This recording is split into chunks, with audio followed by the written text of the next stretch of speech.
All right, good evening, everyone, and welcome to tonight's Greenwood City Council meeting on this Monday, June 2024 at 7:05 p.m. Ms. Derry, would you call the roll, please? Yes. AC Brown, Here. Ralph Meeker, Here. Tim Terry is absent, Roger Rainwater, Here. Steve Tedford, Here. Rod Powell. Here. There's a quorum. Thank you. Would everyone please stand? It will be from Brother Ronnie Deal from Greenwood First Baptist, followed by a pledge of allegiance from our Chief of Police, Brad Hotz. Let's pray. God, we thank you so much for your blessings in our lives. We are grateful for all that you do. I want to pray tonight for, Lord, our country, our nation, its leaders, those that make decisions. And Lord, we also just pray tonight for the leaders in this community, the people that serve this community. We're grateful. We're thankful. Pray for wisdom and guidance as they make decisions, as they plan. And Lord, we ask you to continue to bless our community. We thank you. We pray this in Jesus' name. Amen. Amen. Allegiance to the flag of the United States of America and to the republic for which it stands, one nation, under God, indivisible, with liberty and justice for all. Thank you. You may be seated.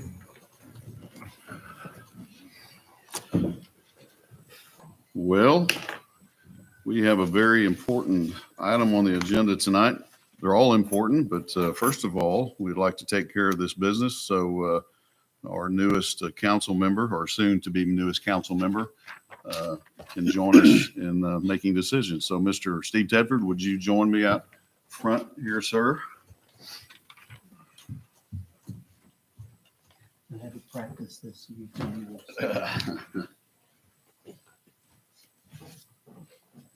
So I'll tell you, like I tell all the police officers that I swear, and there's been quite a few, you guys right here, pretty well tonight, is that I'm going to read it as fast as I can, and your job is to memorize it that fast.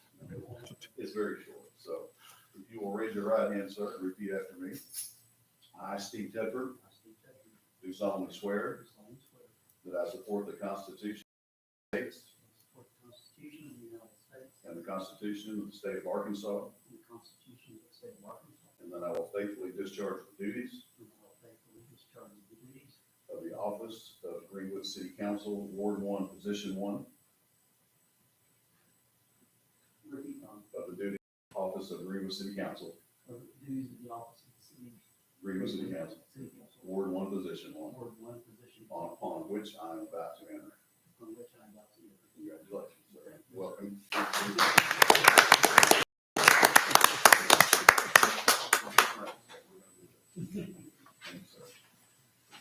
And I will sign this, and I'll have you sign it. We'll just do that.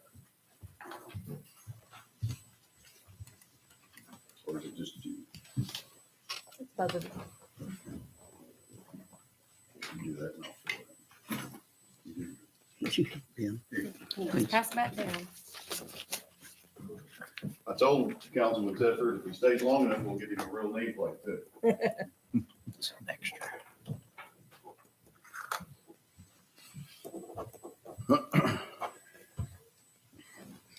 Okay. At this time, I would ask the council to consider approval of minutes for the May 6th, 2024 regular city council meeting. I make that motion. Second. A motion and a second. Mr. Brown, Yes. Mr. Meeker, Yes. Mr. Rainwater, Yes. Mr. Tedford, Yes. Mr. Powell. Yes. Thank you. Recognitions and acknowledgements. Want to acknowledge, if you will, Mr. Gary Grimes, U.S. Marshal Gary Grimes, is not here this evening, but he was sworn in Friday. Thank you. Attended that ceremony up at the federal courthouse in Fort Smith. Very well attended. I think every police officer within 1,000 miles was there, or former police officer of some kind. So it was very, very cool indeed to have our very own Gary Grimes now as a U.S. Marshal for the Western District. So congratulate him when you see him. He's going to be a great addition to that. And then after the swearing in ceremony, everybody left there and went to the U.S. Marshals Museum 4 more to do, if you will, had refreshments and several speeches, and it was really cool. So you see Mr. Grimes, let him know. Committee reports. I believe everybody's got one turned in. Kenny Sunday came by today. He wasn't feeling well. He fell off his tractor out mowing at the Boys and Girls Club, busted a couple ribs, so he couldn't make it tonight. SRCA, again, as I always say, if any of these reports aren't sufficient for you, council, or if one's missing, let me know, and we'll track that down. Parks Commission, Mr. Goldstein's here. Did you want to address anything, Joel, while you're here? Nope. Water Wastewater Commission, I don't see. They didn't turn our report in. They did not, okay. Do you know Tim or? We'll get. Okay. Okay. Okay. Anybody have anything for that commission? If not, we'll move on. Okay, we are at the section of our agenda that has a citizen forum. We have one that has signed up this evening. Miss Angie Padilla, did I say that correct? Padilla, sorry. If you'll come to the microphone, ma'am, and state your address and your name again for the record, and you have 5 minutes to address the council. I'm not sure if that microphone has a green light on it. No, test it and see. Hello? Can Yeah, you, it's can you hear working. me? Yeah. Yeah, you might pull it. There you go. Is that good? Yeah. Can you hear me? Okay. Yes, ma'am. My name is Angie Padilla, and I live at 600 Woodland Trail. And this is just basically, I want my representatives to hear my voice and my community to hear my voice on a matter of storm drains and stop signs on Woodland Trail in the Forest Hills neighborhood. 2 years ago, we noticed sinkholes in our yard, pictures 1 through 3. I did send pictures for you all. They are on your tablets and they are listed as 1, 2, 3, 4, 5. They're on down probably, looks like. We reached out to the city because we were afraid that it had something to do with the storm drains. The city did send someone out, and they actually crawled down in the drains and verbally told us that the drains were not sealed properly and are eroding. Someone would need to come out and fix the issue. No one ever did. We reached out several times and then to the street department manager, Jeff Turner, to have this confirmed. Here is one such email, which is picture number 4. We have brought in our own dirt and on our own time kept the sinkholes filled. 2 weeks ago, we noticed that utility lines had been spray painted in the exact location of the eroding storm drains. We were so excited that the city was going to, at the very least, look back into the storm drains. But the joke was on us when we woke up to a stop sign being installed. When we asked the workers who were installing the stop sign, they said they had no knowledge of the issue of the storm drains. We contacted Mr. Turner about the stop sign and the storm drains and were told that this was an issue decided by the city and that they had been out to fix the sinkholes but couldn't find any. We explained that we had been filling the sinkholes since no one had been out, and could they address their root cause, which is possible eroding storm drains. The stop sign in question, pictures 5 through 7. I am not at a corner or a true intersection, but I am not here to debate if the city had the right to do this. Of course they did. Should they have? What I'm trying to do is figure out how I went from needing my storm drain possibly fixed to having a stop sign installed in this awkward, dangerous location. Upon calling my neighbors, who also claimed they had no knowledge of the stop signs, some said that we had a lot of speeders in this area. A few of the neighbors also complained to me that they were constantly being yelled at to slow down, but in fact, they were going the legal speed limit. So we did an experiment, and in my truck going the legal speed limit of 25 miles per hour, it does seem like you are flying down the road. I called our police department to find out if we had a bunch of speeding tickets from all these speeders in our neighborhood. What I found out is that in 5 years, no speeding or traffic violations were given on Woodland Trail, none. And only 2 were given on Birchwood, which is where the other awkward stop sign was installed, pictures number 8 through 10. I have the emails from the police department if needed. I am wondering why we had what I would consider 2 dangerous or unwarranted stop signs put on the curb when there has been no proof of speeders, no tickets or accidents, no studies that I'm aware of. Maybe there were a lot of complaints about the speeders. But again, I'm going by my own experiment, and I think most people are going the legal speed limit, but maybe the default 25 miles per hour is too fast for these neighborhoods. My concern is that these unwarranted stop signs will encourage drivers to speed up after being forced to slow down, will create a false sense of safety for children thinking that a vehicle will stop, and this has already been an issue. I have personal knowledge of this. As a teenager, my friend hit and almost killed someone at an unwarranted stop sign. Personally, I would like to see the stop signs removed. They are awkward and in random, unexpected places. I feel this will likely be the cause of something horrible, as happened to my friend one rainy morning. At the very least, I would like someone to come out and make sure the storm drains are not eroding and causing issues that will make the stop sign even more dangerous than it already is. Thank you for your time and for hearing my voice. Thank you, ma'am. Thank you. I will address a little bit, if the council certainly can, a couple of things. One, as far as I was certainly myself, the police chief, our street director, are the reasons the stop signs are there. And the reasons we decided to put the stop signs there were indeed complaints of speeders and safety of children. So, and no other reason would we have put stop signs there. I would disagree that they're going to cause an issue. I think the whole purpose of them is to have an issue from happening. Heaven forbid a child. I've been out there several times. Not like you have because you live there, but I drive out there. A couple of years ago, we had quite a bit of issue with a drop-off area up at the top of the hill. Not an issue. Well, it was an issue. So, Well, I'm sorry. I'm sorry to interrupt. no, you're fine. You're fine. I totally understand where you all are coming from, and I'm not going to like complain and have, because the neighborhood's divided. Right, I mean, I I could have had people here with signs. We don't want stop signs and all that, but I didn't do that because I do want what's best for Right. the city and for the children. However, in saying that, my window faces the street when I wash the dishes, so I get the pleasure of watching our children play in that area all the time. And there's already been issues where the kids are like around the stop sign and people are not sure about the stop sign because it's in an awkward location. And then that one stop sign, when you look at number 8 through 10, you pull up to the stop sign and there's just all these bushes. It's not, you can't look left or right like you would at a normal stop sign. It's strictly to slow the traffic down, but that confuses the driver as to why am I stopping? There's this huge bush in the way. And then the kids are in that area playing and you can't see anything is what I'm trying to say. I don't disagree, and you're kind of making my point for me, in my opinion. And we all have different opinions, and I understand that. Because of that is the reason the stop sign's there. But will they stop? Well, That's we what can't- that's no that's one- my point. I Sure, I don't understand. think that a lot Nobody- of these drivers, and we'll know this fall when the traffic picks up Right. from that area that Right. everybody's so concerned about.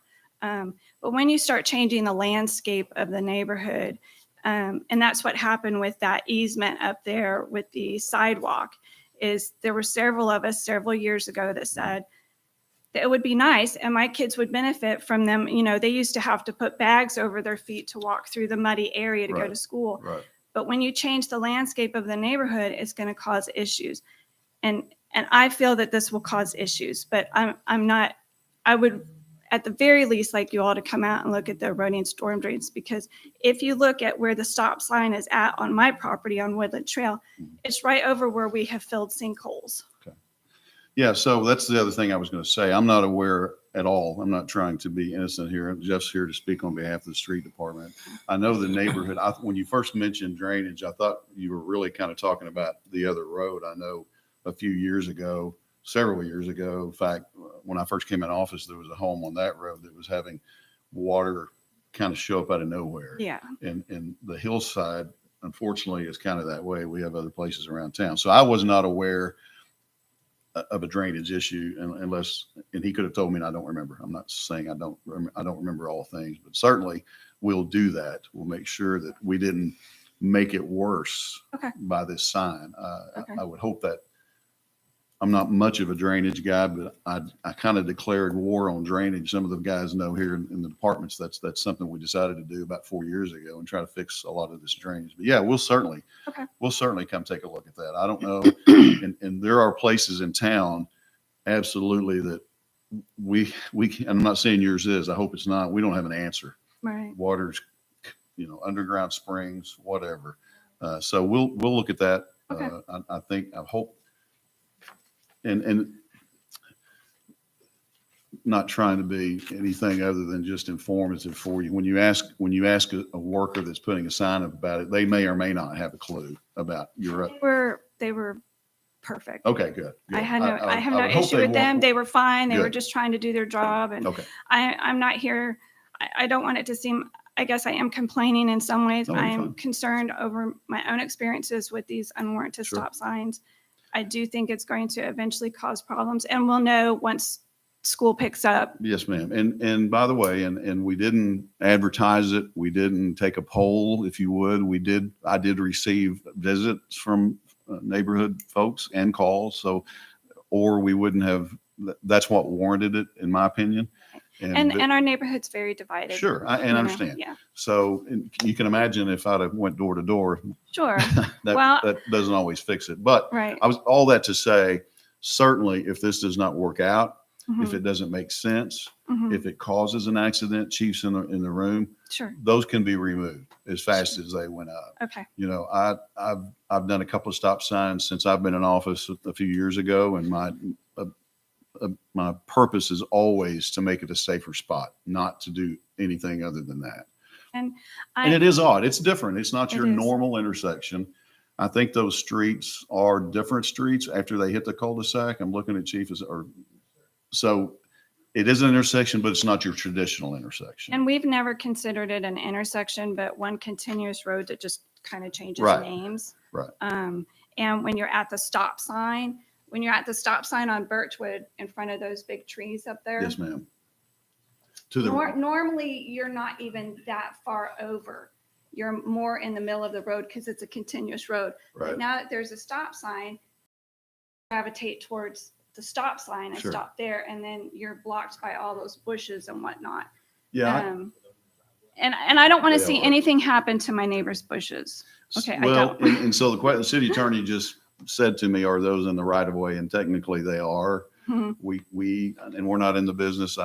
Street department kind of got on my bad side not when Jeff was here, but a few years ago, we went out and trimmed some trees in the yard because we thought they needed it. And I'm like, no, that's not what we do. But Right. but- that is causing an issue, and we won't, and I apologize to you for this. I do apologize sincerely that you were not notified of the moving. And I'm not saying I told somebody to do that, but it would have been a good, nice, courteous thing to say, hey, we're moving a sign. The sign we use, or the post that we use, if I remember, was close right there across the street in your yard. I think it was what was that? What was on that? That was just the street sign. Street sign. And I think we actually complained about that just for somebody to come and because it was also like leaning really bad at the yeah. time. And I think Oh, I we grab had- with Jeff every day about leaning. Yeah. And so, I mean, we did maybe say, can somebody come out and like reinforce that? Okay. I'm just going to state, I am a good neighbor and I love the children in our neighborhood. And we've been there 25 years. And my kids in that little cul-de-sac before there was where everybody's complaining about speeders, I don't know, but my kids rollerbladed, my kids played ball in the street. So I don't understand.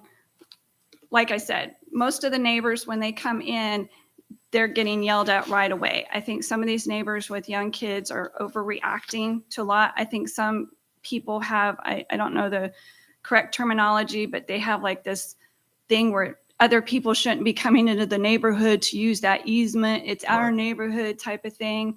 And I'm coming from, it's a free country. It's a beautiful walking trail. It should be, as a neighborhood, I think we should have solved this problem ourselves. That's what I think. Okay. Well, And all I would have said, if you had come to my door and said, we're going to put a stop sign on here and see if it helps the traffic, I would have said, can you please come make sure that the storm drains are safe? Because Yeah. that's right where the erosion's Can supposed you to, move maybe that it's not cursor up? eroding, maybe Just they so were I know. wrong. Go around the corner there, Tom, right, That big, right, the white, yeah, the white thing. you can kind of see right below your cursor there.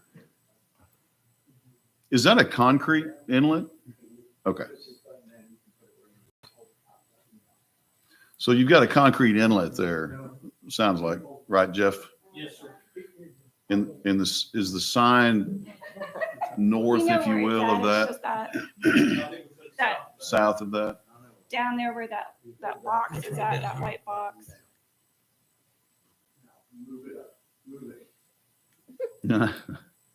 Let's, I think we, Tom just has magic You touch. just have the on it. magic touch. I Yeah, just- Tom, show us, Tom. it's Tom's toy. Okay, I'm glad it wasn't Brad, me. hold his hand. You got him. Okay. You got him, Brad. Rope. All right, right there, right there, Okay. right there. There it is. Yeah, there you go. Everybody knew what fun you were talking about. Good job, Tom. So that's an inlet. Is the issue of the drainage, that's failing or not? Or you're having sinkholes We're having around that? sinkholes all the way. There's another picture. It comes, the sinkholes go all the way to my driveway, Oh, okay. and Okay. we've kept that filled. Is there a tile in there? I mean, obviously that inlet goes. I know on the other street, there's an issue. Yeah. Right. Well, one time we found out, and if I may, and I don't want to cloud your issue because you have an issue and we want to address it, is we found out water, if I'm remembering correct, Tim, there was water coming from Ronnie Deal's house. It's his fault. Pastor Deal, almost from the top of the hill down near, you like that? Near your house. And it was crazy. Well, what we noticed is that there's some people also that when they cut their tree limbs and whatever, they're sticking them down in those storm drains. Oh, nice. We can, Oh my. yeah. Okay. So that's another issue. So I don't know what's Well- in those storm drains, Okay. but it's concerning. Sure. I absolutely can promise you this without any hesitation whatsoever. Street Department will come out, if not tomorrow, ASAP. Another look at that Okay. and see what can be done. And I'm not promising you an answer Right. just yet. I'm promising you we'll take a look. Okay. And see what we can do. And the stop sign issue will be monitored. Okay. Absolutely. Thank you. Yes, ma'am. You did ask about tickets given. I can say, and the chief verified that there's not a lot, if any, because there's no place to sit unless they're in your yard or something. So, For 0 on that street, and in the entire neighborhood, and from 2008 onward, there was like maybe 17 or 47, I think, from 2008 and on. as you know, and Mhm. our goal is to not have any issue. Yeah, So we certainly don't want to cause any. right. Chief, did you want to address it at all? I know you, No, just if the council had any questions. The reason why we chose where it was, if you look at that Birchwood into Woodland, it is an intersection and you're coming from two separate ways. You're coming from a blind curve. So either direction you're coming from, you're entering into a blind curve. So our thought process, Jeff and I, was put that before the curves. That way they at least stop and see what's around the curve before they come. If you zoom out, you'll notice that before this, there was no stop signs at all on Birchwood, all the way up around Woodland, going all the way around. So the mindset behind that was just slow down a little bit, maybe a deterrent. But I'm, And it is an intersection, as you can see, it changes from Birchwood Lane, Woodland Trail. It also has that cul-de-sac in there where the kids were supposed to And- play. The other one we placed, I know you're not here to discuss it necessarily. I think, Porcelain and just right up the road. but I just want to say, when you go up the road there, yes, ma'am. the other stop signs, they're at true, Up the Right. way. Tradition. true intersections, at true corners. It's right there. Yeah. Porcelain, Yeah, those are true corners. Right there. Right there. And we're not a true corner. We're a little round. We're like, we always said, it was always one street that just kind of curved. And so it's just awkward. And I feel like eventually people aren't going to want to stop and they won't stop. And we've already seen that. So it's just an awkward area to have a stop sign. We'll monitor. Okay. We'll see. We welcome your input. As you live, Y'all as hearing you my live right voice, there, yes. nobody's going to notice it or see it as much as you do. So, and I know a couple of other people in the area, but yeah, feel free to let us know how you see things are going, if you will. Sure. And we'll do the best we can. Yes, sir. Was the stop sign considered preferable to putting some other Absolutely. traffic The calming? What we were asked, well, first, what I was asked was to do speed bumps. Yeah. And this is the reason I got these two gentlemen together, and they did some research with other cities. I've talked to other cities at Municipal League. They work, but they also cause, and they can go into it a lot better than I can. You got a whole other, one, for sure, it damages the road. It causes issues with emergency vehicles. 3, if we got snow, we have snow. I mean, it's just all kinds of things. So it was not advisable from anybody that we talked. And this lady did not ask for a speed bump. That came from another source, but I know that that's what the neighbors wanted, were speed bumps or like a solar radar, or even a solar radar that flashed, your Well, speed. But I'm going by the fact that most of us are going the speed limit, and maybe just the speed limit itself was too fast for the neighborhoods. and we own, sorry to interrupt Yeah, you. no, We no. own a couple of those solar Still 2 radar. You guys do. We've used them. Unfortunately, sometimes, depending on where they are, Mhm. it does the opposite. Okay. That it does not take a picture, although I wish it did, but it records the speed. Mhm. And so we felt like we didn't think we knew somebody was trying to get their name on the list and doing 80, because it registers and without getting caught. So not that they don't work, but there's other ways too. Farmers Bank is printed, and you see them around town, of caution children at play, things like that. We can also look at those things. But when I was approached and I got with these gentlemen, to me, it was just, okay, it may be harsh. And I knew that, I thought that too, but I thought if I can stop somebody from running over somebody, child or not, this is something we'll give it a try. So And 25 miles an hour is appropriate for that neighborhood? That's normal. Yeah. I don't know of, do we have a 15? I know Bell Park Road and in the park. Okay. Yeah. And So, those are all based on guidelines from the feds all the way down, so. okay. It is fast. You look in my truck, Yeah, it looks fast. yeah. Well, And if you're and I know it's the same, you're going 25 uphill, 25 down, it's the same thing, but most of the complaints I got or concerns was people coming down the hill, going faster than they should. yeah, Nobody's got a radar gun on them, right. but it looks faster. But too. it looks like you're going fast, because we did the experiment.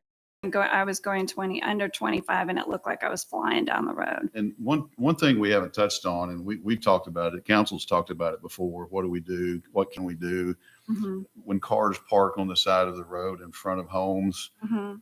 That's about as scary as speeding, as far as I'm concerned, because you've narrowed your road and the vision. A kid chasing a basketball, heaven forbid, or something, that's just scary. So Yeah. there it is, right there. And that's everywhere. That doesn't happen just on your street. Sure. That's Yeah. everywhere. So Okay.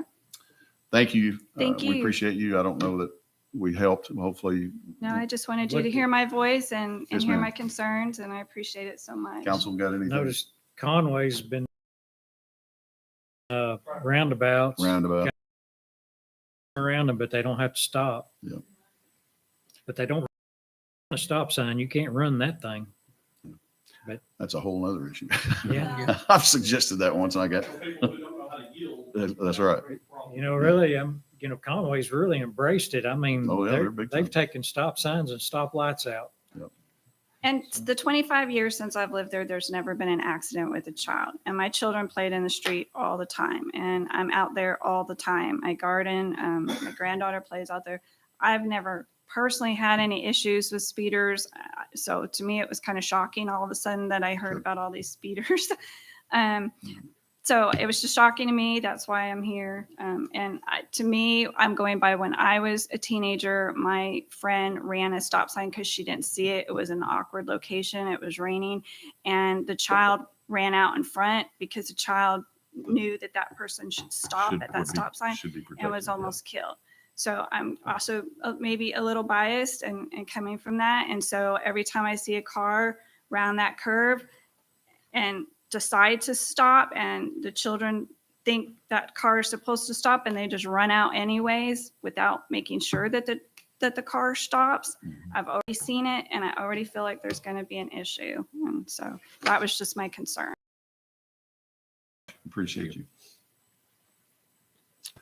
Okay. Thank you again, ma'am. All right, we will move on to finance report. Mr. Marsh, if Chief, if you'll show Tom how to work that.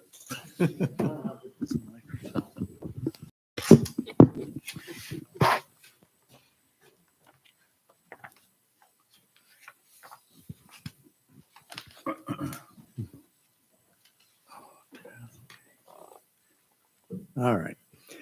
First, the key financial data that I want to share with you is positive as far as city sales and use tax is concerned. If you look up at the monitors, you'll see that we had a cumulative growth for 2024 so far for the first 5 months of the year at 6.17%. And I'm going to share with you how that actually happened.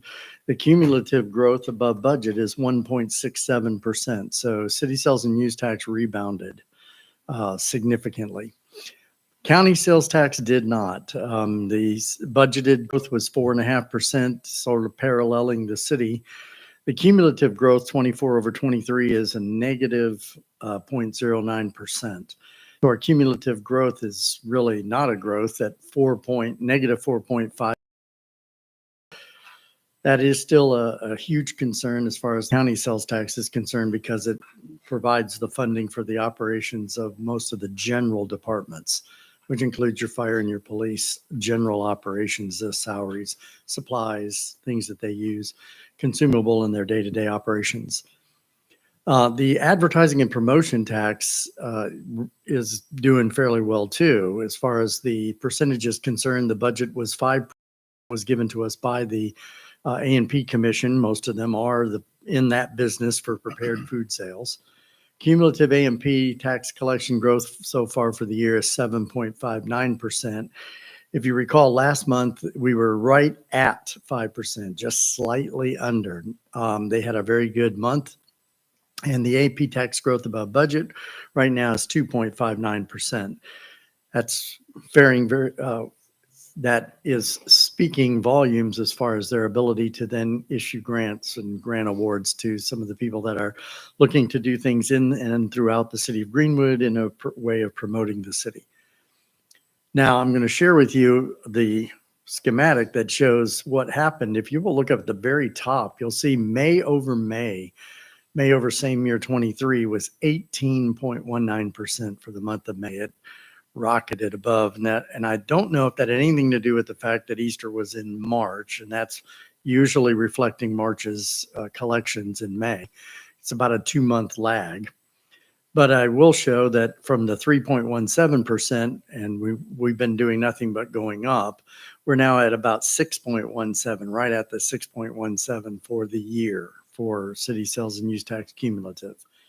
Now, at any point that could go south, but it is this number of 18.19%. We either had a really bad March of collections that were recorded in May in 23, and tell you kudos if you're shopping and you're spending your money in and throughout the city of Greenwood's establishments and or purchasing online from your home, you're really helping. And that helps for 4 departments in the capitalization and the spending of the capital items. That money goes to fund projects. County sales tax, we had a May over May decrease of 1.89%. I'll share with you why, because I'm going to do another deep dive into what happened in the month of April. We don't have May's detailed breakdown, so I'm a month lag on that. But you'll see we're going negative, a little positive, negative, a little positive, negative. So we're kind of like going in a wave up and down, but that is still significantly below where we had projected. So even if we budgeted flat, and I did the numbers, if we budgeted flat, we're going to be giving up about $142,000 for the distributable amounts to our departments, and it'll affect the departments based on the distribution that you, the city council, have approved for them to get as a portion of that distributable amount that we were going to get at 4.5%. If we just say we're just going to get the same amount we got last year, which that's what it's kind of indicating right now. I still think the 2.5% is about where we'll end up, but we'll have to see what happens in one of our bigger cities that is making up the county's actual sales. So I'm going to share on the deep dive, the county and the city. That's what you see up there right now. As far as what happened in the month of April, we had a 3.04% increase in the county sales tax, and we had a 7.93% increase in the month of April for city sales and use tax. And that equated to us getting into the positive in the county side and even more in the positive in the city side. But I am going to look at the deep dive now into the county. The county's numbers for the month of April, 3.04%. That's what we increased. That's what every city increased, because they take that amount of the increase for the county and distribute it based on the percentages that you see off to the far right, these percentages. So we went from 200,000 to 206. That's from 23 to 24. Remember, this number for Fort Smith is the largest percentage of distribution, is almost 70% of the $2.7 million. So if you look at the city sales and use tax, this is a truer reflection of the amount of sales that each of these cities did.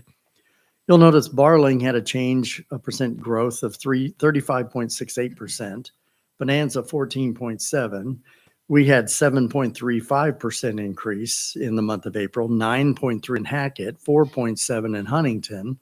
And some of the smaller players had decreases, where you see Hartford down 28% and 9% and 6% for Mansfield and Midland. The wild cards are Lavaca and Central City, because they don't record or actually incur city sales and use tax.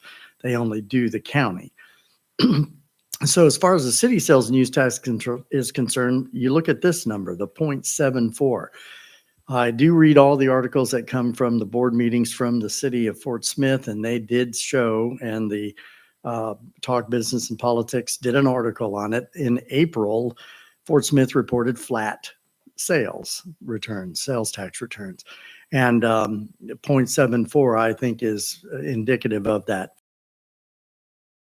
Instrumental to the pool is used to then distribute the county sales tax from. And as you know, this 0.74%, well below the 1.95%, took significant amount of cash out of the pool that's distributed to other cities. So if Fort Smith's not even at the county average, you're looking at a lag to us. You're not looking at the growth that every other city was experiencing. I don't know what's causing that in Fort Smith, but I know they see it as well, and they're reporting it as well. And then when you look at the cash flow for the city, I'm going to share something else to you regarding the census just in a little bit.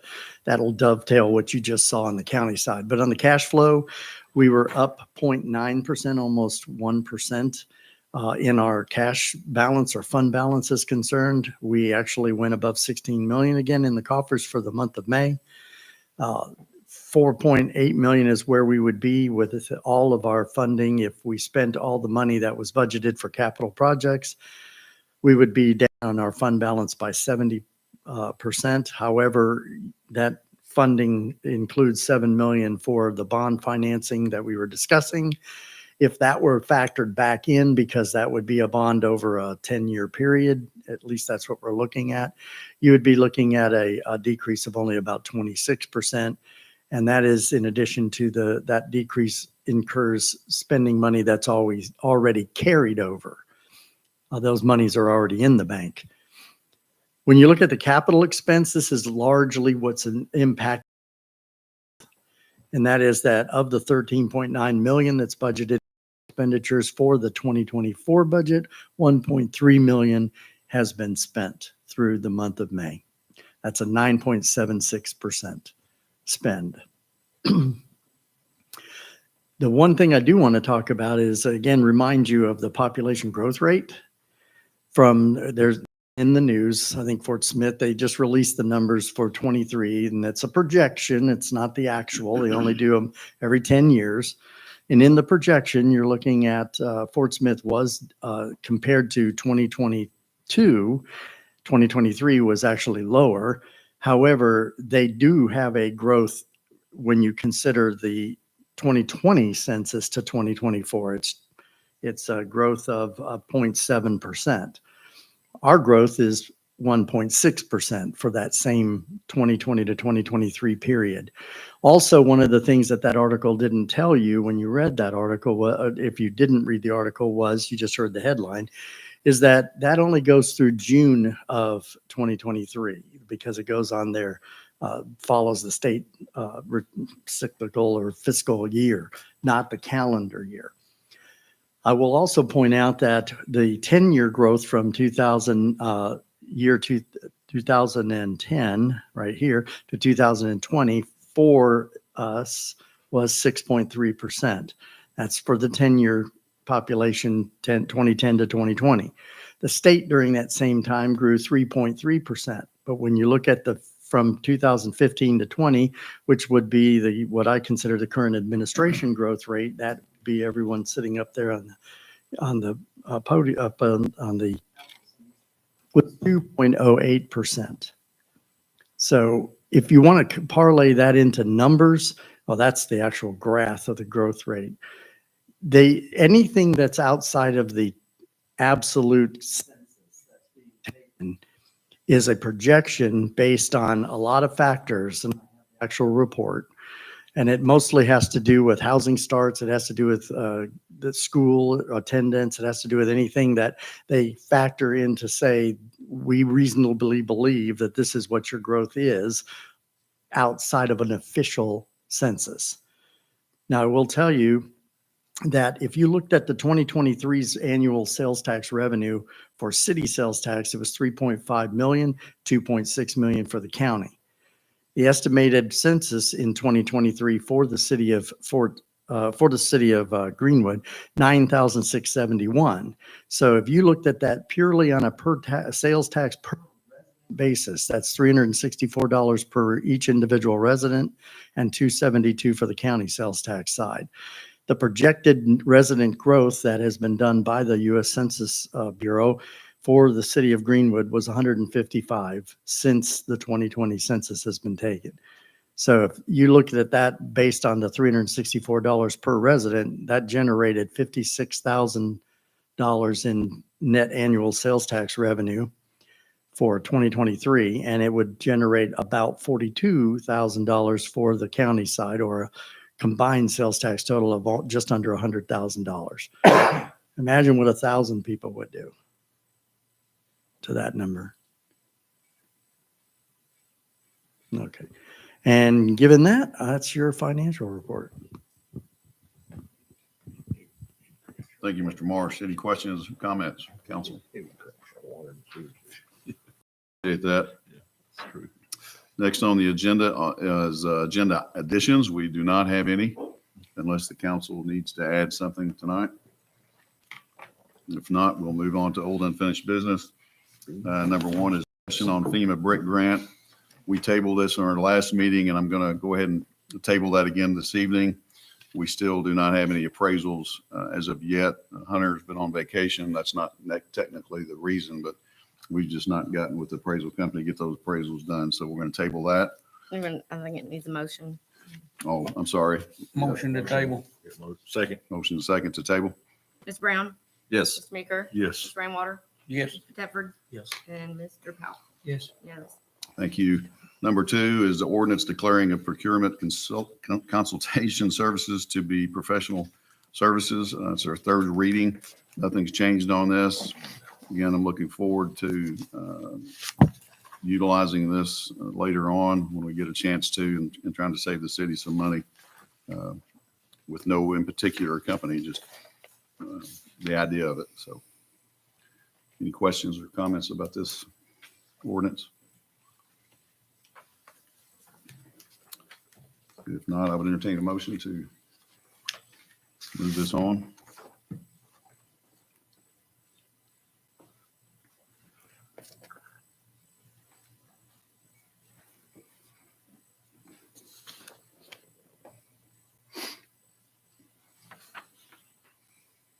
Just since I'm a newbie, Yes, sir.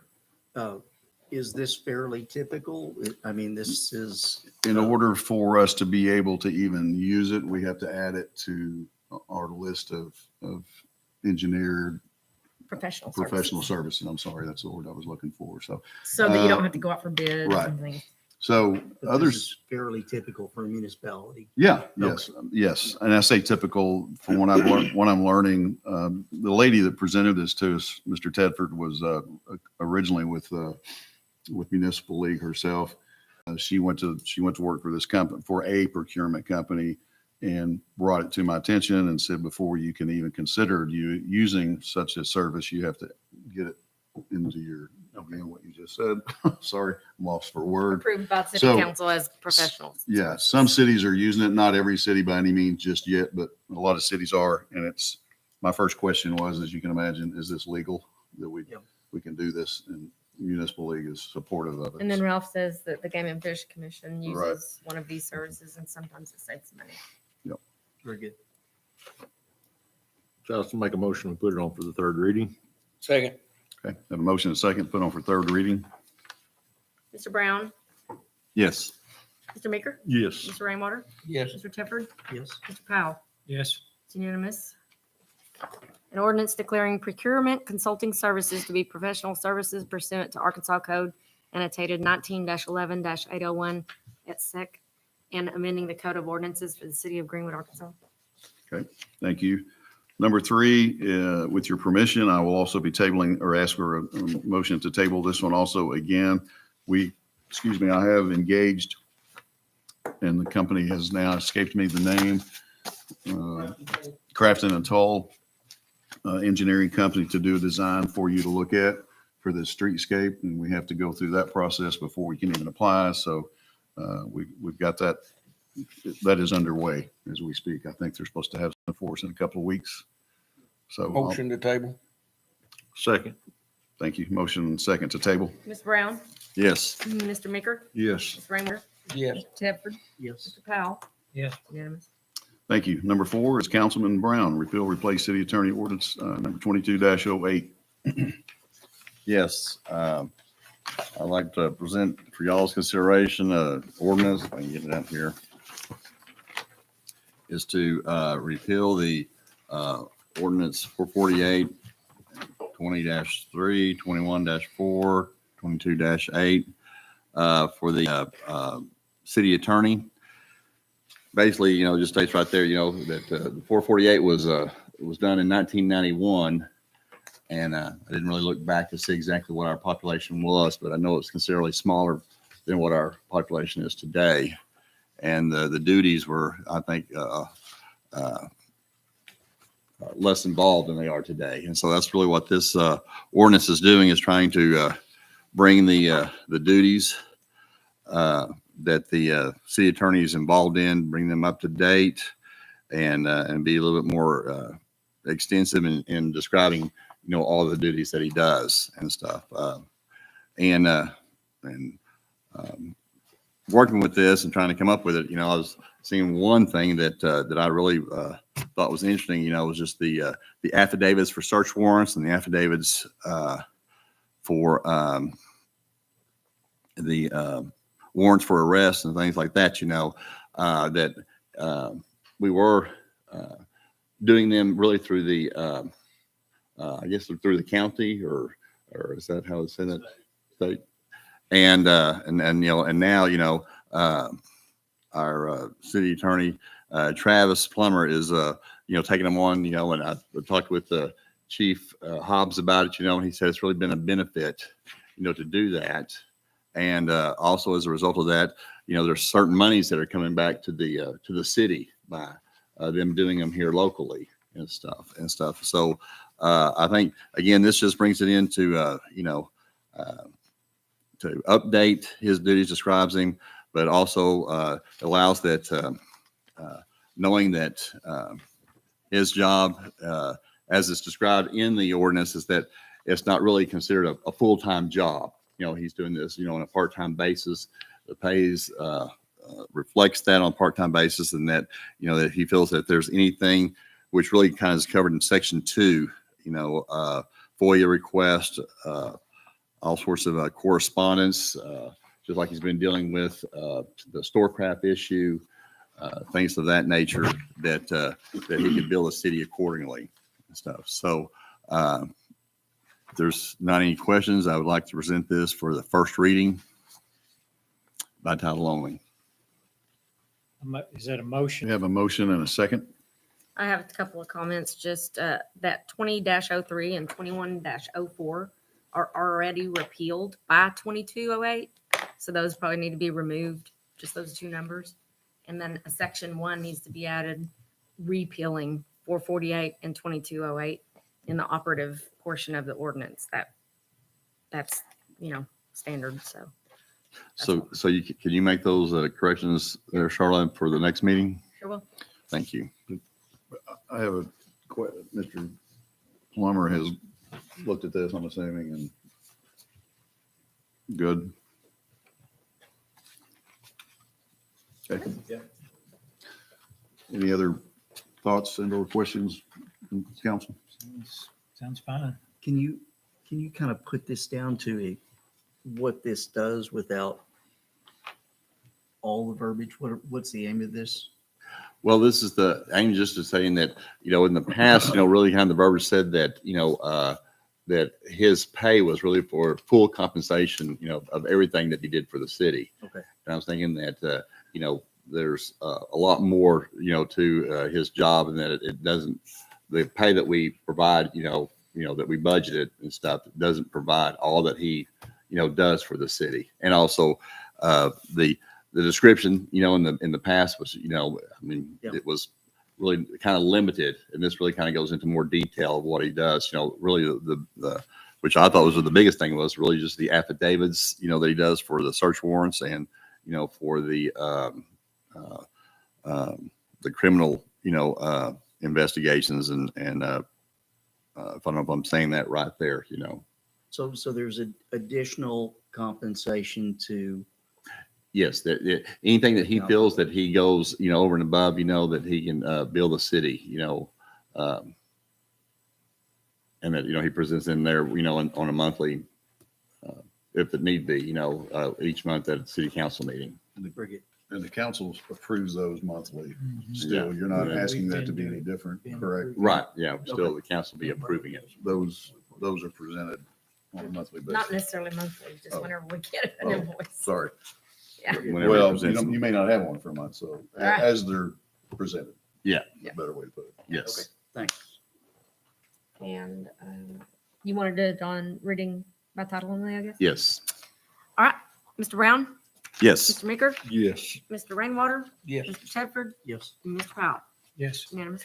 An ordinance repealing and replacing ordinance numbers 448 and 22-08, establishing the duties of an elected city attorney and for other purposes. Good, thank you. Moving on to number 5, new business is under Parks, resolution for matching grant on the inclusive park. Mr. Craig?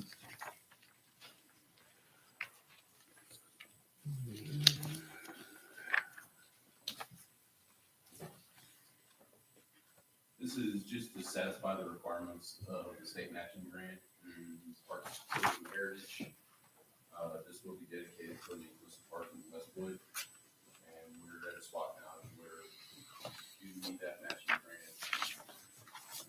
Push this thing along so we can start and get going. I'll add that we did this last year, and I guess did it run out? Like, you have to do it every year? You have to do it every year. Okay, This is a okay. requirement for the grant. I noticed we did one June of last Yeah, year. yeah.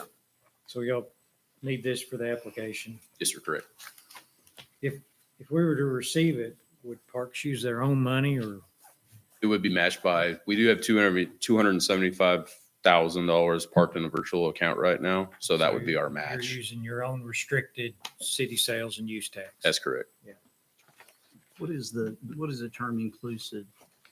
Inclusive adaptive, it just means that any, a child with any Yeah. capability would Okay. be able to Got it. participate. I'll make a motion, we adopt the resolution. Second. Motion and second. Before we move on, I'd like to remind Mr. Powell, he always used to remind me when I was in your spot that you were signing a blank check, but I appreciate. Well, it is a But blank check, it and I is. did ask them, are Yeah, I know. you intending to You use your did. own restricted So money? I wanted to give him the same hard time you used to give me, so. Well, well, back We're to that prepared. point then. Exactly. Do you have any idea what the total cost may be? This project right now, well, I should say, the city's only committed to 275,000. Okay. The project cost is a shade over $1 million, and we're working on that right now. Okay, But your blank check is a 250 match. Blank check is a Same. maximum of 250 Same match. as it Yep. used to be. It's the same grant. Yeah. right. Okay. I just thought I'd throw something at you. See if he's paying attention. We've made good use out of those grants in the years Yeah, with the Absolutely. blank check that you have to Absolutely. kind of stick out there for a moment. We're hoping we can kind of put a bow on the splash pad, and that launches us forward for this one. Mr. Brown? Yes. Mr. Meeker? Yes. Mr. Rainwater? Yes. Mr. Tedford? And Mr. Powell? Yes. It's unanimous. Thank you. Number 6 is Parks again, resolution repealing, replacing resolution number 124-05, short-term financing of the splash pad.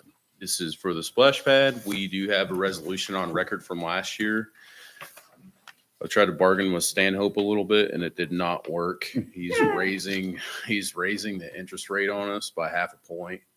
The new interest rate that he's offering is 5.75. I think prime interest rate now is around 8%.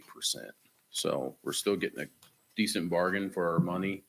But he didn't have a choice but to go up a little So bit. the resolution we passed was for 5.25, 5.25. Yes, sir. and this resolution would be 5.75. Other than that, they're exactly the same. I think the difference on the amortization is $1,000 a year. Is that right? And the reason you're not getting a budget resolution to change anything in the budget, we budgeted 5.5% because we figured that by the time we got the loan, there would be an increase. So the budget accommodated at least half of the increase. So technically, the increase is going to be from budget, actual budget, $1,000 a year. It's basically nothing really to worry about. As far as the budget was concerned, we budgeted 11 months of the debt service because we assumed they were going to get the loan in February, but we're not getting the loan until most likely the cash proceeds would be distributed in June, and we would have our first payment in July. So we're looking at 6 months of basically the same amount that was in the budget. So you're good as far as the budget is concerned. And Other yeah, point is probably worth making is we have several Parks Commission members that are interested in getting ahead of the debt service, making extra payments on the loan, direct to principal. So the idea of the extra 0.5% is kind of moot because we're going to be so far ahead of the interest rate. that it So won't make a again, y'all are difference. using your own accumulated restricted money to pay for this. That's correct. Yeah, it'll be treated just like an extra capital project for the next 5 years. And just so you know, the interest on this would be $114,000 over the life of that 5-year loan. The A&P Commission has committed $20,000 for 5 years, so it's $100,000, and it basically consumes the amount of the interest. So all they're having to pay for is the principal, and $14,000. Excellent. I make a motion, we adopt the resolution. Second. Motion and second to adopt. Mr. Brown? Yes. Mr. Meeker? Yes. Mr. Rainwater? Yes. Mr. Tedford? Mr. Powell? Yes. Unanimous. You're on your way, sir, with a splash pad.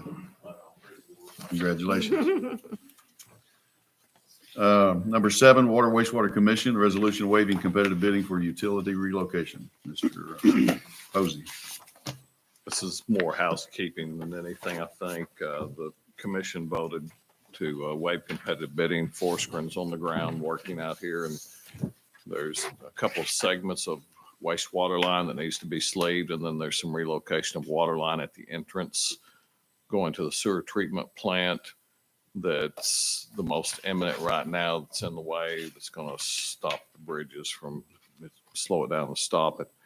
And their cost, so Forsgren's up here, and they're a very competent contractor, and they gave us a quote on it, and it was within, I think, $1,000 and some change of what the engineer's estimate was. The good thing, probably 80 to 90% of that is going to be reimbursable by the state. And it was also, the commission passed it on the contingency that RDOT was okay with those prices and with Forsgren being awarded to, and they are. They just wanted to see the minutes of the meeting. So, This is going to be about 80 or 90% reimbursable? yes. Okay. Yeah.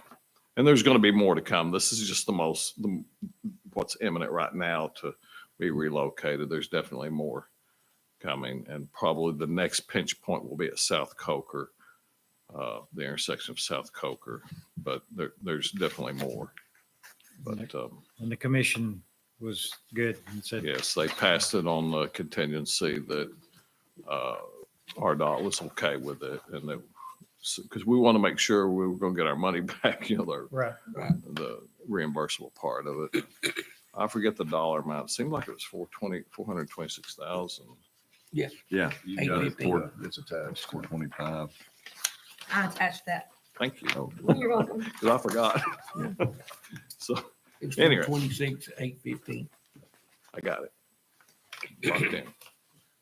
Okay, so that's kind of what that's all about. And that'll keep this going, and we're fortunate that Forsgren was willing to do that, and the prices, it's just right there, so it's. Well, I'm very pleased with how the progress is going, and sure don't want to slow it down. So I make a motion that we approve this resolution.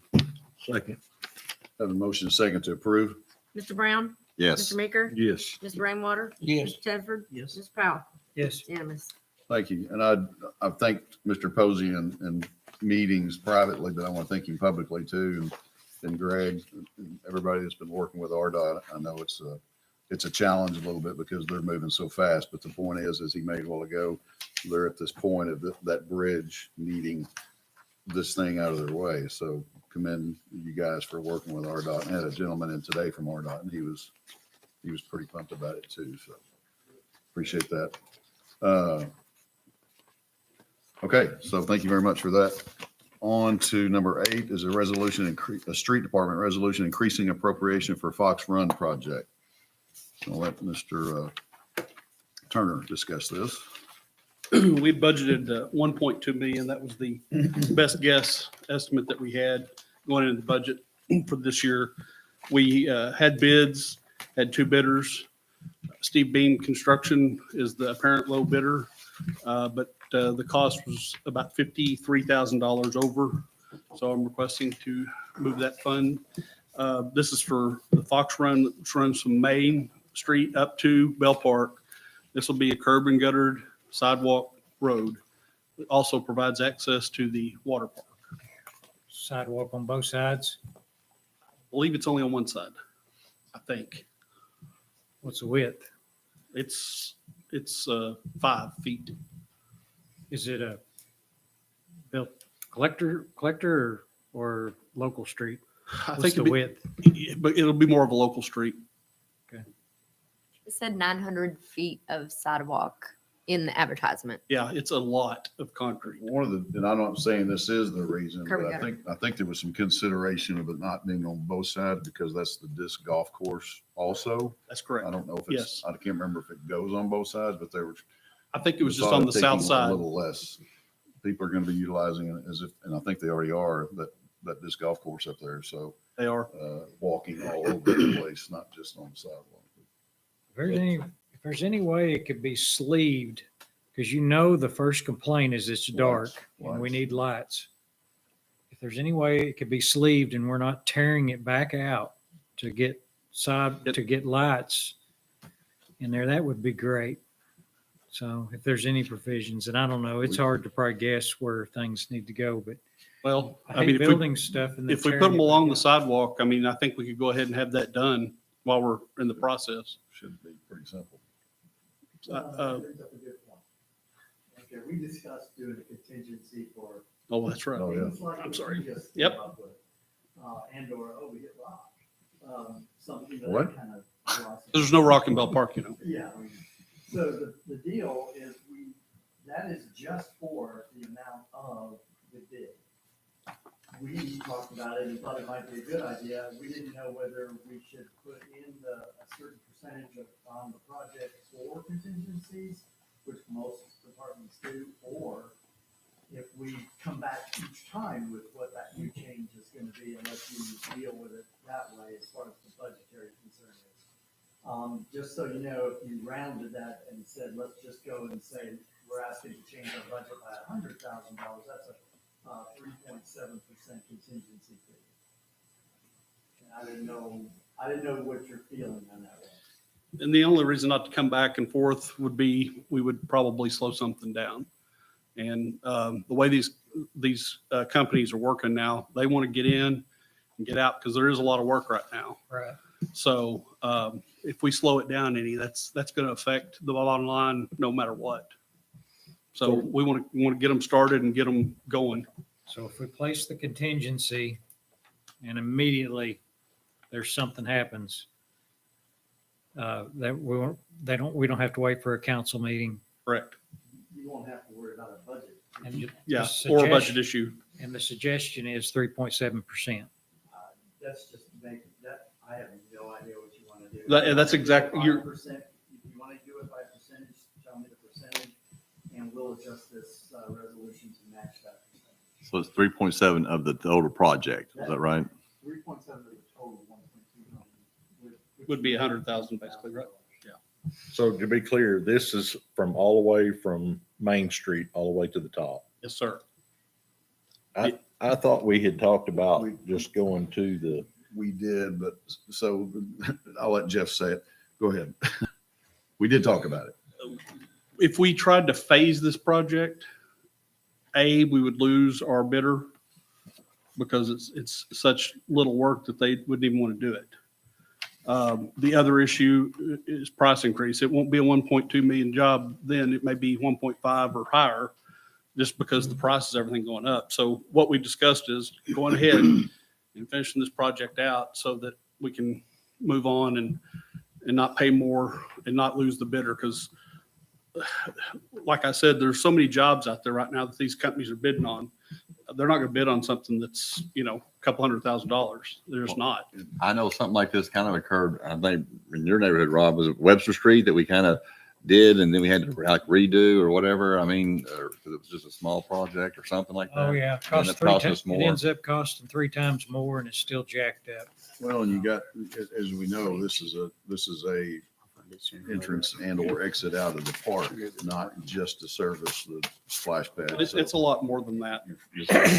Your fire department, obviously, and everybody else that's needs in and out of there.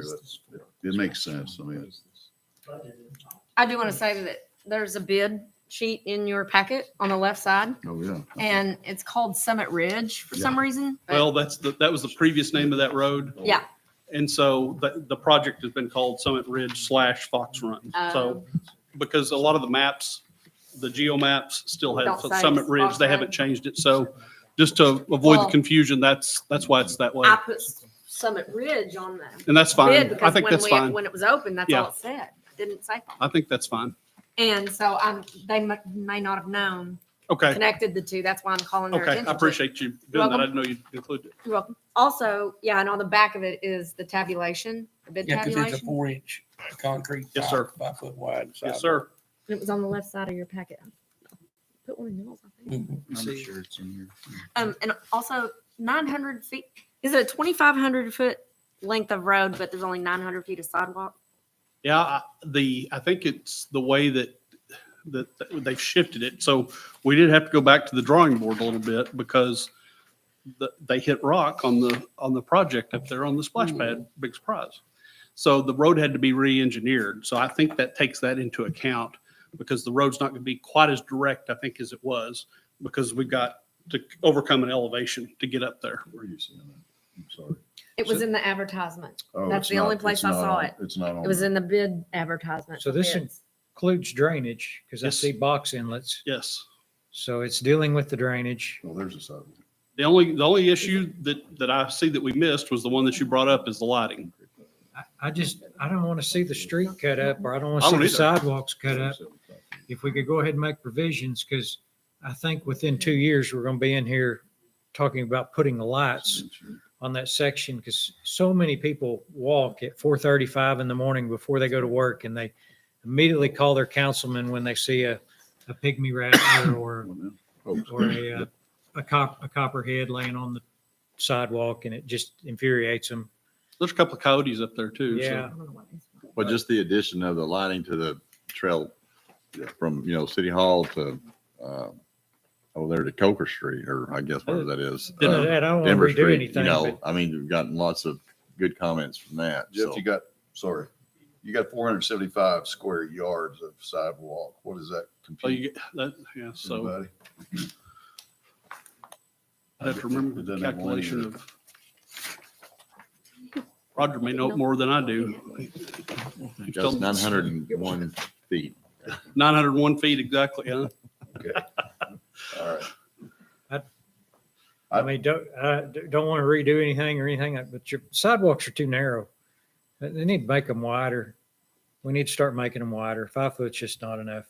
I mean, when you start getting people on bicycles and strollers and stuff, people aren't bicycles, they're flying by somebody out there pushing a stroller and they get mad and they call their councilman. And our sidewalks in a place like that need to be 10 foot wide. So, but I don't want to redo anything. It is appreciated when they're wider, I'll say. That's why.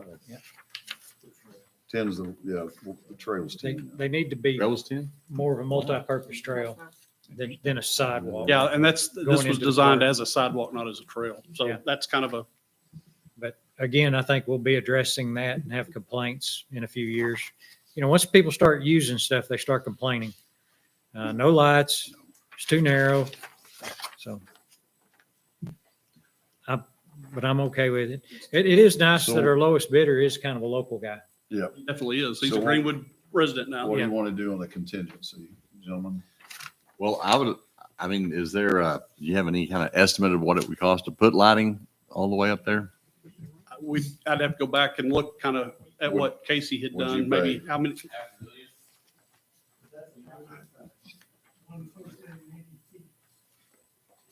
Yeah, I think four thousand, half a million, probably. I'd Oh, be surprised. Mr. Powell, what would you put as a priority, the lighting or 10-foot sidewalk as far as the trail? You can always add. I mean, once it's done, you can't add to the sidewalk. You could add lights. I'd rather make sure things were sleeved so lighting could come later without cutting everything up, making a mess. So if you doubled, I'm not a mathematician or a concrete guy, if you doubled your 475 square yard to make it 10 foot wide, whatever length that is, 901 feet according to Mr. Brown. At where is that cost here? at the, yeah. I think it says 40, is that 46 or 46,000? I think It was on pretty his close bid. to what basically the increase was on the Right. bid. So if that's true, then you were suggesting 100. I mean, just off the top of your. I'd like to about make a where you'd be. suggestion of doing a 5% contingency. Well, usually the contingencies are for the existing bid. Based on, yeah. Things that they don't understand. You're actually changing. Right. As a change order, and you probably want to get that number and then decide on that once you see the number. This is just a budgetary concern for the existing project in case there are overruns on some of what they did on. I have not had the mayor sign a notice to proceed yet, waiting on us to, make sure that we were to get that 52. and not have to take something out.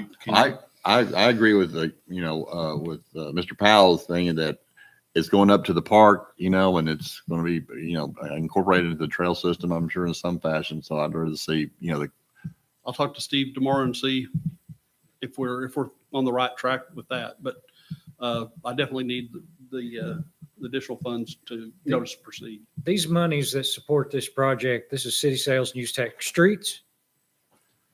So restricted money only can be used for this department. Correct.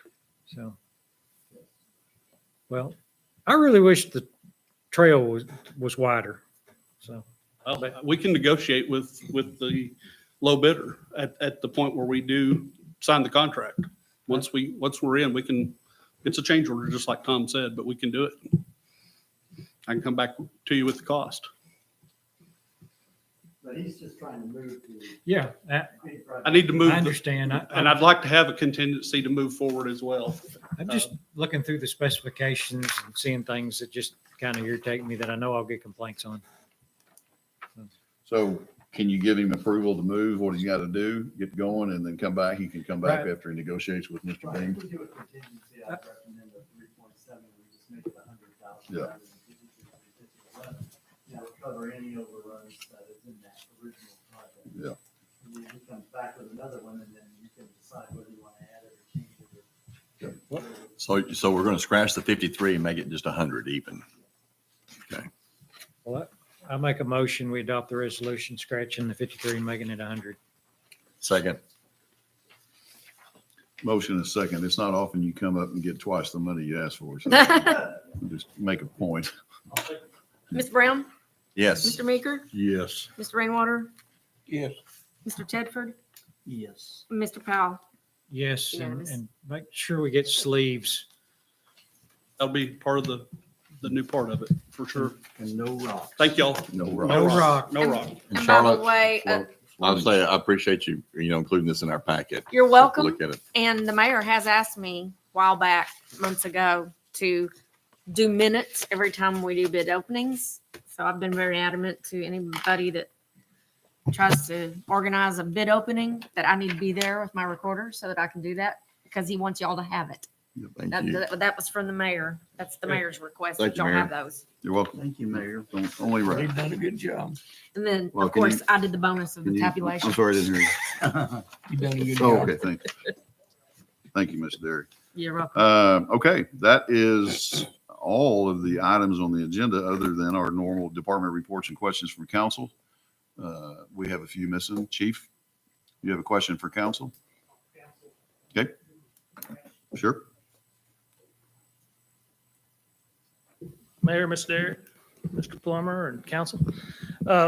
Was speaking with Tom the other day. Our SCBA, we got off our grant back in 2009. For the ones that are firemen know, those composite tanks have a 15-year life on them. And so I had Angie set it up on the system years ago that when we had about 6 months left, which I should have done a year left, but about 6 months left, give us a notification. And so those are up. And so I've gotten some quotes on what it's going to take to change out those 36 tanks. And at $435, now here's the deal. The tanks, we could change them out, but those things are running about $1,000 a piece now. And so you're looking at $36,000. What I found with our sales or a person with NAFCO that services them is there's a company now apparently, and this came about, the Navy went and bought 5 aircraft carriers full of SCBAs, and then all of a sudden they all came in 15 years. And so the government found a way to get around it. So they made it where you get them recertified. And so I found we have a company that will recertify these tanks for another 5 years. And the recertification is $486. And after that, you can do another 5 years for another, I think it's $190, and then another for another $190 after 5 years after that. $485 per tank? Yes. And it's at $485 per tank. If your tank is in bad shape, they won't recertify it. And so, you know, you're going to have to buy a new one. But, Do they only charge you the 485 for good tanks? yes. Okay, so they won't charge you for No, when they you don't want to decertify. get, yeah, you don't want to, I've asked them that. So this company's up in Colorado, so I have to ship these tanks about 10 at a time to get up there. But I think this would be a good idea for one reason. If I send these off, we'll at least get another 5 years out of them. And if some of them start going bad, then we're not, you know, I didn't just have to replace everything. But the other thing is I can go after a FEMA grant and say that we're using reconditioned tanks from our original FEMA grant, instead of saying, hey, I'm trying to replace $200,000 worth of backpacks, but we got brand new cylinders, because they're going to come back and say, no, if you're not getting the cylinder in the backpack, then we're not going to give you. Because what I found out years ago was when we were trying to get a washer extractor, 3 years in a row, we tried to get a washer extractor through the FEMA grant, and they kept coming back saying we were made too much money. But really, after I talked to a guy named Brad Cole that used to be over that, he said, you should have put that in with your wildland turnouts that you got off the grant, because you're buying the turnouts, but tell them you don't have a way to keep them clean. And then they would have given you the grant for that. And so those are things you have to do. And when I ask for that, I'm also going to ask for a new compressor and a cascade system, because ours came in that same year. It's 15 years old. The new ones run about $100,000 now. That one was 39,000. And so 15 years change, it's going up a lot. These SCBAs are, their last time I checked on a new SCBA, it was around 11,000, and that was with a discount. And so I definitely want to go after a grant for those. We also have a problem, and the guys that are firefighters on here understand this, is that NFPA changes every couple of years, and they change 2 years ago, maybe in 3 now, they changed how the mask goes into the face piece. And what they did is they said, everybody has to do it the same way now, because we want it to be universal fit. And so that piece that goes in there, everything that wasn't that way is now, it's not out of compliance, but over time you're going to have to phase it out. Well, that means our tower and engine 1 and engine 3, we have everything labeled, but they all have almost a different way to fit it. So we have some that don't fit the others. And so I got with my guy with NAFCO, with Drager. Drager's in the supply. And he can change all of our old Drager face pieces up to the 2018 edition. So everything we have is the same edition for about $7,000, which is pretty cheap since those masks are about $1,800 a piece. And that would be changing out 15 pieces. And that's also something, when we ask for the grant, we're going to tell them, hey, we've upgraded everything. It's still the old mask, but it's got the new piece in it, and we're needing to modernize. There's a new NFPA standard coming out next year. And so if we did buy new SCBAs, they'd have to be at that standard. So it'd be just another standard with some more SCBAs that don't connect to all the others. And so, and it seems to be what they're doing now is changing things every 2 to 3 years. And it's really putting fire departments in bad. I'm not the only department in this bad shape. I mean, these major departments with 1,000 SCBAs, they're just having to say, this goes on this truck and that's it. And that's what we're doing. Our problem is we have a volunteer department, and sometimes things migrate around, and then you get on the truck and you grab it and they're trying to get it on and it's not working. Where'd this one piece come from when all the rest of them are the same? But saying that, I'm not necessarily coming to you to ask you for more money, because Tom and I got together and looked at it, and with the changing out the 36 for 15, and then changing out the mouthpieces or the face pieces for 7, that's around 23,000. Our Act 833 funds, I budgeted 25,000 this year, and there's more money in that account than what we budgeted. And we've been doing that kind of on purpose, just in case we have that low year. And I normally use that for all of our gear, but this year I'm only having to change out about 4 the two new guys, we're not going to buy them gear until the end of the year, till they finish the probationary period. And I think I have 4 sets, if not maybe 5, that I have to change out. So that being said, I have enough money in the Act 833 account to pay for this. And that is something that is, the Act 833 is, we have to use it for this type of purchase. So there is 43,000 in there. That would make it to where we could do what I do have budgeted this year and this here. And basically just come to talk to you guys and tell you we'd like to use that money for that. If it's okay with the council. I don't know. Do we need to actually change it in the budget? No. It's basically funds that every year we may get 25 in, and I'd budgeted 18 or 19 for what we had. And then it's just kind of built up to where there's about 40. And we also, we're a year behind. When money comes in, like the money coming in this year is not in the budget. I kind of like to see what comes in before I budget the next year to make sure we have money in there that we budget. And so, as I said, Tom said, you do Act 33 account that you can use for that, and then we don't have to ask for a budget amendment and get more money from everybody else. So that's what I would like to do. And if so, basically, I guess I'm just informing the council that we would like to use that. So do we need a motion? I don't know.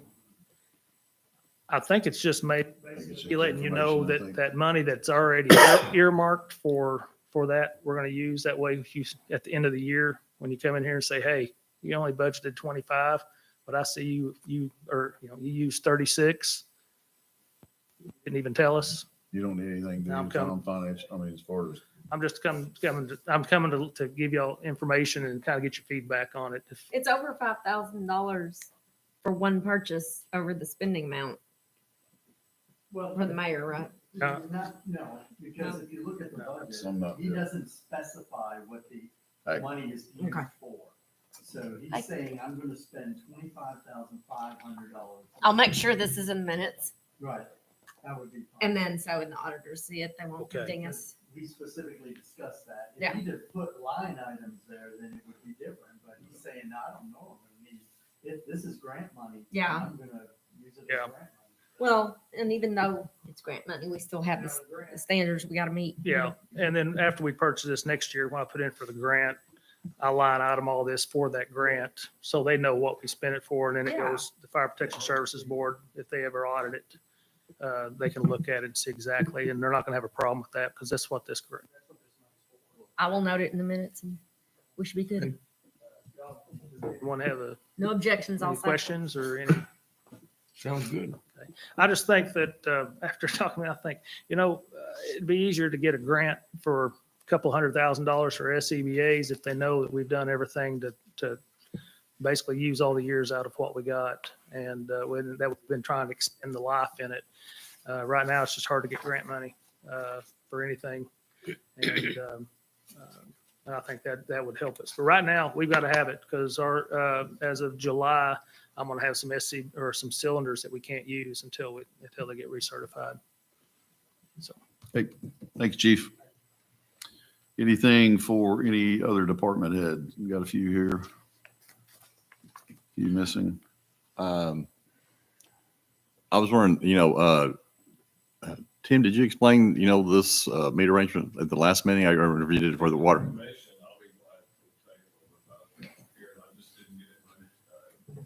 I think it'd be beneficial if you could explain that, because I think it'd be good to be on display. It surprisingly helped the girls in the office a lot because they deal with people talking about leaks and service lines and so on. But this is the typical water main. It's a 6-inch water main, PVC C900.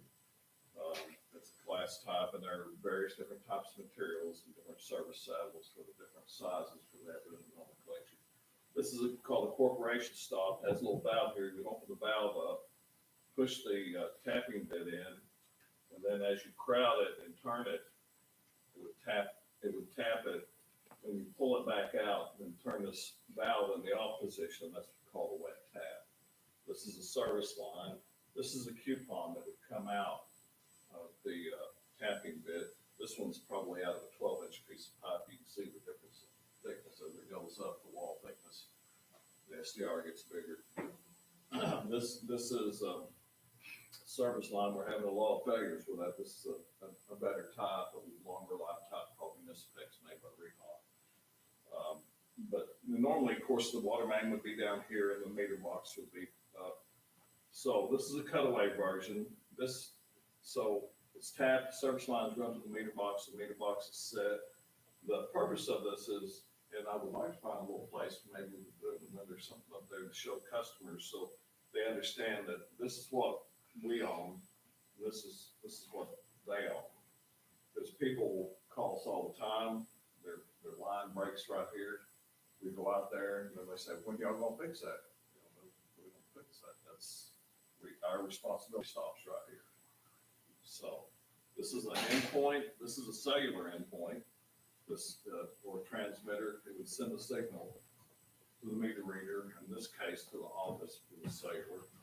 And then this is the encoder, the register, and then this is a Badger Mold 25 meter.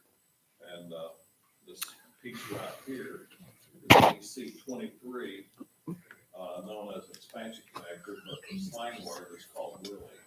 We always call Willies. Those things cost about $3 when I started working. About $32 now. But that allows you to easily drop this into the yoke. It's called a yoke box. This is a 4 yoke box. It's just a cutaway. So the girls in the office came in here and looked at that, and that really helped them to be able to identify and talk clear with the customer. So, and I just we just put it together for the commission, and I just didn't get it moved. That's kind of how it looks after somebody runs over with a lawnmower, right? We see something like that. Yeah. Cut away. That happens. Well, when you say run over lawnmower, how much sticks of ground? I mean, getting the correct grade is a challenge. You want them up a little bit, not down too deep because they swamp in. But it's just not a good idea to mow over your. It tears your lawnmower up. And it tears our stuff up. It's just not a good idea. This is pretty pricey. And we're experimenting with different types. We've got another plastic lid that's more inset, it's more durable. This will sit down, but the older ones didn't have this bottom retainer. So what would happen, lawnmowers are designed to pull the grass up, make it stand up, and then cut the grass off. So what it did, it pull these up and then it chop it off. And then that's why we also lock the boxes, because people go out there and they see that wire and say, what's this, a root? I don't understand. Why would somebody do that? You have to have the correct wrench to turn this valve off. They turn this, and this makes it leak. Water starts going everywhere. Of course, they don't know. Everyone disappears when we get out there. Tim, does sediment build up inside of the big blue pipe? In the big blue pipe, like the service main or whatever? There is a coating. Greg uses a line coating treatment plant that helps with that. But there can be some sedimentation. And but not like. We want to flush it. Yeah, it'll build up. It can, especially. There's minerals in the water, and as it gets out of the system, it just kind of forms. I saw the inside of one time, but it wasn't the blue pipe, and I didn't know if it builds up in those two. It was an older pipe. It was some middle. I don't know. Some of them were really bad. I think now that we have different personnel, we don't see as much of that anymore since we started using line code. Okay, cool. now this, you said, is for a cellular read meter. And we only really have those in the new edition out there. Well, that's when we started using them. Probably from here forward, we're going to use them. The only negative I can see, the customer has to pay that 96-cent fee, because even though it's just 96 cents, but if you times 96 cents by 4,000 customers, it would be a significant amount on a monthly basis for it as to one customer. But the good thing about the cellular, it gives you all sorts of data. You can log on and see what your usage is, and you can have it. It will alarm you if you have a continuous flow. It'll let you know, and you can go view your usage and track your usage. So we're having some interest in it. We have some customers commission members. Yeah, I think it'd be great. I don't know if there's room out there in the lobby, the mayor, for that to be displayed, or. I kind of like it put in my office. And Oh, goodness. You can't fit anything else in there. that's true. That's true. Niche somewhere, but I saw something similar to this when I was in Van Buren. And what happens over time as customers come in, because they go over this big spiel. But when every time you sign up for water, and they tell them, do not drive over here, do not drive over cars, do not run lawn equipment over it. But if people after a time, they continue to see this, and then we have this little sign, we'll have it put up here. Little by little, we get them educated, hopefully, that, hey, this is ours. And by the way, this is to our ordinance also. Hand operated ball valve, so you don't have to have a wrench and a regulator. So the state ordinance, anything over 75 PSI has to have a regulator, but the city of Greenwood years ago adopted a regulator on all lines, and Janesville had the same thing, and Milltown also. It just gives you another level of protection if somebody were to open up a different pressure plane and send higher, and it's happened before, and send higher pressures than this device will. And so that'd be contained in another box outside of it. There would be an access box. I run out of table. Set up here. But, and that's another thing too. This is all customer owned, and this device can and does fail. I've heard of 5-year lifespan, but I've got one out of my house in the next 20 years. All right. Thank you for being Vanna White. That was good. Yeah. Good. Anything for any other department? Yeah. Bob, I didn't give you a chance earlier. You want to give a little update or anything on Chamber and or Economic Development Committee, or I know. Yeah. Let you all know, one thing we've been trying to accomplish, find grant money to vehicle charging stations in Greenwood. And we weren't able to get designations last time around. We're working with the highway department, maybe are, but there's another set of grants that was announced today. We had a meeting at Rapid City last week, and then we'll be webinaring Thursday on details, we don't know any details yet, on the grants and whether or not we've got a couple of other people that are interested in maybe applying for the grant. Should know by next week details, and I'll get back to the mayor and let you all know, but that at least is now moving forward. It sounds a little more positive than West Point. All right. Thank you, sir. Yes, Mayor. One more thing, and it was a question for Sonny. I was told that we're not issuing building permits out for the site anymore. We're just handing out a receipt or something. And they were saying that there was some kind of confusion sometimes in the new areas or whatever. And I don't know if that's right or.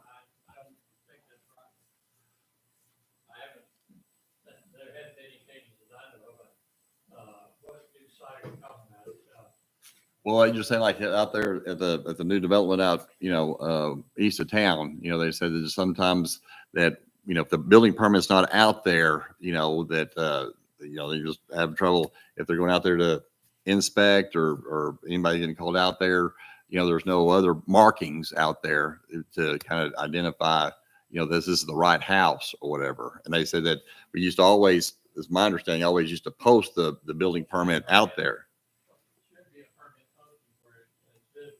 Mm-hmm. If it's not, I'll make sure that they are, but, nothing's changed, nothing for those people out there from anywhere else in town.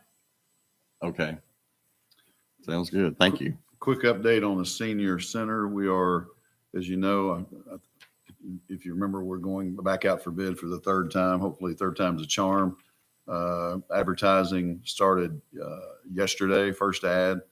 Second will be on the 9th. Pre-bid construction meeting will be the 13th at the senior center at 10 a.m. And then the bid opening will be June the 20th at 2 p.m. here at City Hall. So that's going back out for the third and hopefully final time to utilize that $500,000 grant that we have waiting for us at Wapididdy. Anything else? So if not, department, going right into council forum. Gentlemen, have anything? welcome, Mr. Tedford, Councilman Tedford. Thank you. Appreciate you. I would say, I was informed by Brother Ronnie this evening before the meeting that Janice Terry, who is Lance's mom, is very ill in the hospital. I'm not sure what all is going on, but he said very ill. So you might remember her, and I don't know if that's why Tim, I don't know about Tim tonight or not. But on another note, I got you update last week. Kristen is back, has been back for a full week, doing well. A little tired, I think, sometimes, but she's doing good from her operation, so we're thankful for that. Anything else? I've got, yes, sir, Mr. Casey. Yep. The sidewalk, or is it intended for the sidewalks to go all the way to the top of the hill? How those fit out? Hopefully 10 foot. We get our way, right? A lot of projects. That brings me to this. There's a lot of stuff going on in town, a lot of stuff from East Village to RDOT, obviously dump trucks galore, out to the curve, and everywhere in between. So I want to thank everybody for working together to make all that happen. There's just a lot going on. So things are clicking very well. If we could just get them to spend more money here in town, right, Tom? It sounded like it. So things are looking up. Anything else from anybody? If not, I would entertain a motion to adjourn. Motion adjourned. Second. We accomplished a lot in an hour and 46 minutes. You are adjourned. No, it's not a record, I know. but I like it. Well, you know, I thought Yeah. last one was When's the gonna be bid short again? too. Sorry. No, you're right. Senior Center? Advertisements, so you're low. That's Wait, good. the bid The opening. bid opening will be the 20th. Thank you, At 2 Roger. o'clock here. Oh, I got it. Okay. Nice. Yep. Slides might call you out. And Uncomplicated meeting. Yes. All days. I mean, it's not like we can do without. To even look at it, or is it still a possibility? I think it's still a possibility. Good. You'll make